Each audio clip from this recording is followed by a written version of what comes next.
बिस्मिल्लाहिर्रहमानिर्रहीम, अस्सलाम वालेकुम नाज़रीन। ये सत्य सवेरे सुबह कुछ नरम कुछ गर्म गर्म खबरों के साथ आपके साथ हाजिर हूँ। ये व्लॉग का पहला हिस्सा जिसमें आप मुझे सोलो देख रहे हैं, जबकि दूसरे हिस्से में अवामी मुस्लिम लीग के सरबराह शेख रशीद अहमद अपनी कुछ चटपटी सी कुछ नरम गर्म चीज़ों के साथ हमारे साथ हाजिर होंगे। नाज़रीन, सबसे पहले आगाज़ करते हैं ब्रेकिंग न्यूज़ के साथ कि कल जैसे हम सबको पता है कि GHQ हमला केस की समाअत के लिए उमर अयूब, राजा बुशारत, हामिद नासिर चट्ठा के जो साहबजादे हैं अहमद चट्ठा वो थे। इसके अलावा मलिक अजीम है, राजा माजिद हैं। ये तमाम वो PTI के रहनुमा हैं जो कल अडियाला जेल में गए थे, जिनको अडियाला जेल के अंदर से ही गिरफ्तार कर लिया गया था। समझ नहीं आ रही थी कि गिरफ्तारी करके इनको लेके कहाँ जाना है। ATC में पेश करना था लेकिन वापस ले गए, किया भी नहीं। जज साहब इंतज़ार करके चले गए थे। उसके बाद अटक पुलिस से इनकी गिरफ्तारी डाल दी गई कि जी इनको अटक ले जाया जाएगा। आज ATC में सदारत दहशतगर्दी की खसूसी अदालत में जज जो हैं अमजद अली शाह, उनके सामने इनको पेश किया गया। अदालत ने इनको बरी कर दिया, रिहा करने का बरी नहीं किया, इनफैक्ट रिहा करने का हुक्म दिया और सरजनिश की है जब अदालत की जानिब से बाबर एवान इन मुल्ज़िमान की तीनों रहनुमाओं की जानिब से, पाँचों की जानिब से पेश हुए और उन्होंने बाबर एवान ने कहा कि राहदारी ज़मानत इन मौजूद है। हाई कोर्ट का अहकामात उनको दिखाए गए कि ये ज़मानत पर है, इनको गिरफ्तार नहीं किया जा सकता इन मुकदमात में। तो जो इंसदाद दहशतगर्दी अदालत के जज हैं उन्होंने ना सिर्फ शदीद सरजनिश की पुलिस की कि क्यों गिरफ्तार किया गया है उमर अयूब को, बुशारत राजा को, राजा माजिद को, इसके अलावा अहमद चट्ठा और मलिक अजीम है, इन पांचों रहनुमाओं को ना सिर्फ फौरी रिहा करने का हुक्म दिया बल्कि इनकी जो अबूरी ज़मानतें हैं वो भी अदालत ने मंजूर कर ली हैं।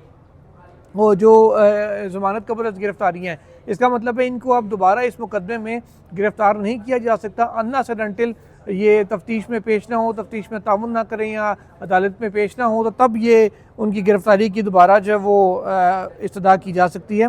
क्योंकि अदालत ने को जब ये दिखाया गया कि पेशावर हाई कोर्ट की तरफ से ये ज़मानत दी गई है तो कोई भी अदालत दूसरी अदालत के अहकामात को इस अंदाज में रद्द नहीं कर सकती, खासकर बड़ी अदालत की। जब एक कानूनी प्रोसेस है राहदारी ज़मानत का, उसको खातिर में लाए बगैर गिरफ्तारी जो है ना वो पुलिस को महंगी पड़ गई है।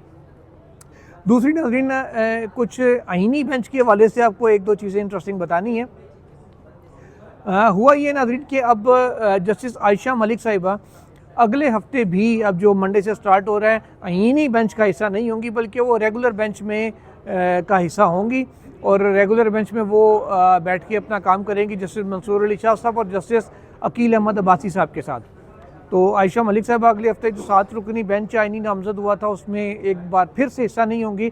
जब से आईनी बेंच बना है वो गालिबन एक दफ़ा ही आईनी बेंच का, या टोटल एक वीक एक और गालिबन 2-3 दिन एक वो उसका हिस्से रही हैं। उसके अलावा वो आईनी बेंच में हिस्सा नहीं बन रही, उस बेंच में शामिल नहीं हो रही। अगले हफ्ते भी वो नॉर्मल बेंच में रहेंगी। उसके अलावा नाज़रीन, अगले हफ्ते में जो ये 6 रुकनी या 5 रुकनी आईनी बेंच देखते हैं अब कितना बिठाते हैं, अभी तक तो उन्होंने अपना रोस्टर भी जारी नहीं किया। अलबत्ता इतना ज़रूर पता है कि अगले जुमे को वो जजेस आईनी बेंच के भी और दीगर भी जिनका ताल्लुक़ कराची से है वो कराची चले जाएंगे। और जस्टिस मोहम्मद अली मदर साहब के हवाले से मुझे ये बात कन्फर्म है कि मंडे और ट्यूसडे की उन्होंने छुट्टी ले ली है। आइंदा मंडे और ट्यूसडे की, ये कमिंग नहीं, उससे अगले जो हैं, क्योंकि बुध से नाज़रीन 18 तारीख है, 18 दिसंबर है और 18 दिसंबर से सर्दियाँ शदीद शुरू हो रही हैं अदालत के लिए। तो फिर सुप्रीम कोर्ट उसके बाद अगले साल ही खुलेगी, दिसंबर में बंद होगी। तो छुट्टियों के दौरान आईनी बेंच किसी भी मुकदमे की समाअत नहीं करेगा क्योंकि ठंड बहुत है और धुंध भी बहुत पड़नी है और पता नहीं क्या क्या होना है। तो जजेस के लिए पहुंचना शायद नामुमकिन हो जाए, उनको ठंड लगेगी, लिटिगेंट्स आ जाते हैं, जजेस नहीं आएंगे, इसलिए आईनी बेंच को मुकदमा नहीं सुनेगा।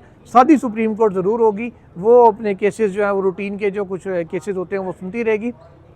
अलबत्ता कराची के जो जजेस हैं उनके हवाले से बताया जा रहा है, जो अभी तक हमारे ज़राए ने हमें बताया है कि वो कराची जाएंगे। मंडे ट्यूसडे को वो कराची में बेंच हो सकता है सुन लें, कुछ जजेस, दो जजेस गालिबन बैठ के कराची में कुछ केसेस सुन लें रूटीन के। उसके अलावा बुध से वो छुट्टियों में चले जाएंगे। और जस्टिस मुनीब अख्तर के हवाले से बताया जा रहा है कि वो क्योंकि जिस किस्म के हालात सुप्रीम कोर्ट में पैदा हुए थे पिछले कुछ दिनों में, बल्कि अभी भी खैर वैसे ही चल रहे हैं, सीनियर जजेस की नाराज़गी है या कह लें कि उनको थोड़े से खफा हैं वो कि खासकर मंसूर अली शाह साहब और मुनीब अख्तर साहब की अपनी कमेटी में हमने एक फ़ैसला किया तो उस पर अमल दरामद क्यों नहीं हो रहा। तो मुनीब साहब के हवाले से ज़राए ने बताया कि वो बेसिकली नाराज़ होकर गए थे।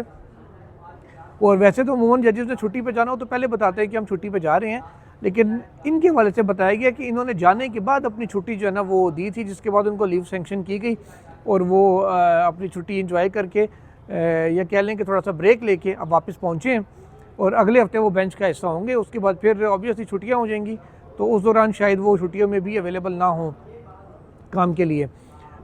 इसके अलावा जो क्या कहते हैं जस्टिस याई अफरीदी साहब की जो फाइनल कॉज लिस्ट आई है नाजरीन, वो बड़ी इंटरेस्टिंग है। वो मैं चाह रहा हूँ कि आपको शायद मैं खोल के यहाँ पे दिखाऊँ भी, जो फाइनल कॉज लिस्ट आइंदा हफ्ते की जारी हुई है। उसमें तो जो चीफ जस्टिस याई अफरीदी हैं उनका बेंच जुमे के दिन से है। अब उससे पहले वो मतलब क्यों नहीं होंगे, कहाँ होंगे, इस हवाले से भी इंफॉर्मेशन जो है इकट्ठी करने की कोशिश कर रहे हैं।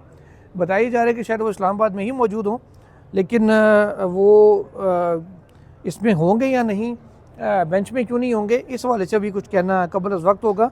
एक तो नाज़रीन यहाँ पे इंटरनेट का इतना अजाब है शदीद किस्म का, ख़ासकर सुप्रीम कोर्ट में रूटीन में भी बहुत रहता है। अब तो खैर फाइबर वाल एक्टिव हुई है, तो वैसे ही हमारे नेट तो कह लें कि बढ़ गए हैं। अदरवाइज़ मेरी कोशिश थी कि खोल के मैं आपको यहाँ पे स्क्रीन पे ऐसे करके दिखाता कि कौन से साहब यहाँ मौजूद हैं और कौन से नहीं हैं।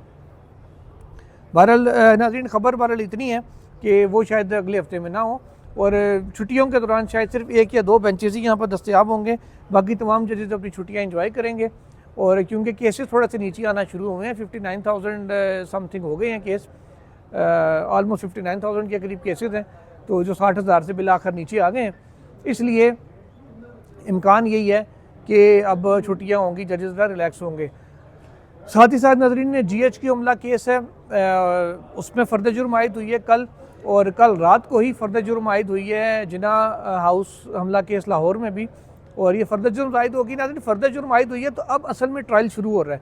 फ़र्द जुर्म आयद होने से पहले जो प्रोसीजर होता है वो सिर्फ तफ्तीश का होता है, तफ्तीश मुकम्मल होती है, फिर चालान जमा होता है, उसके बाद फिर फ़र्द जुर्म आयद होती है, चालान की नकूम तकसीम होती हैं, फ़र्द जुर्म आयद होती है। इमरान खान साहब समेत तमाम जो रहनुमा थे उन्होंने कहा है कि वो जो है ना इकबाल जुर्म नहीं करते, वो अपना जुर्म कबूल नहीं करते, वो कहते हैं कि हमने कोई जुर्म नहीं किया। इसलिए अब प्रोसेस ये होगा, चाहे वो जिना हाउस हमला केस हो या GHQ अटैक केस हो, कि अब जो एविडेंस है वो लेके आएगी इस्तगासा, जो पुलिस है वो अपने शवाहिद पेश करेगी।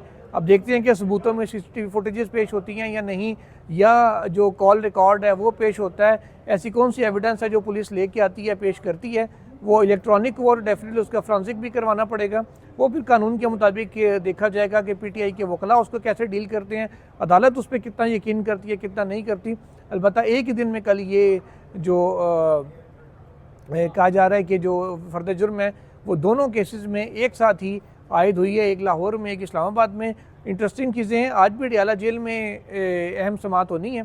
और बाकी शेख रशीद साहब से कल क्या मुलाकात हुई इमरान खान से, वो अब आप खुद सुन लें। अस्सलाम वालेकुम नाज़रीन, एक तवील अरसे के बाद अवामी मुस्लिम लीग के सरबराह शेख रशीद अहमद आज हमारे साथ मौजूद हैं। शेख साहब, पहले तो आप सुप्रीम कोर्ट आए ओवरसीज़ पाकिस्तानीज़ के केस के लिए, उसका ज़रा बताएं कि उसमें आज क्या हुआ। सरदार राज़क साहब हमारी तरफ से पेश हुए हैं आज, और उन्होंने केस में एक वकील नहीं थे। हम चाहते हैं कि ओवरसीज़ पाकिस्तान के सर पे ये मुल्क चल रहा है, और इस मुल्क को बचाएगा भी और मसाइल से निकालेगा भी ओवरसीज़ पाकिस्तानी, और इस मुल्क में सरमायाकारी भी ओवरसीज़ पाकिस्तानी लाएगा, और ये मुल्क चल भी इस ओवरसीज़ के सर पे रहा है। और हमने ये गुजारिश की है, लेकिन एक बंदा, एक पार्टी जो है वो उसमें मौजूद नहीं थी, इसलिए ये एडजर्न हो गया। 2 साल के बाद ये मेरी रिट लगी है और सरदार राज़क साहब ने ये केस को लड़ा है। अच्छा शेख साहब, ये बताएं कि कल बड़ी तवील अरसे बाद आपकी मुलाकात हुई इमरान खान साहब से, पुराने दोस्त से, तो क्या गपशप हुई? सुना बड़ी जफी भी डली बड़ी। बस जफी डली है, बस जफी डली है, और उन्होंने कहा कि जो हुआ है बस हम अब एक हैं। इतनी सी 1-1.5 मिनट की बात हुई है, और बाकी मेरे साथ कोई, उन्होंने उमर अयूब के बारे में, उमर अयूब के साथ तफसीली मेरे सामने बात की, लेकिन वो इमानत है क्योंकि मैं उनकी पार्टी में तो नहीं हूँ। सो उन्होंने सारी हिदायत उमर अयूब को दी, और मुझे उन्होंने जो कहा मेरे लिए काफ़ी है। उन्होंने कहा कि हम एक हैं, जो हुआ सो हुआ। तो अब आप दोबारा खान साहब के साथ या उनके लिए एक्टिव नजर आएंगे? मैं सियासत में इतना एक्टिव नहीं हूँ।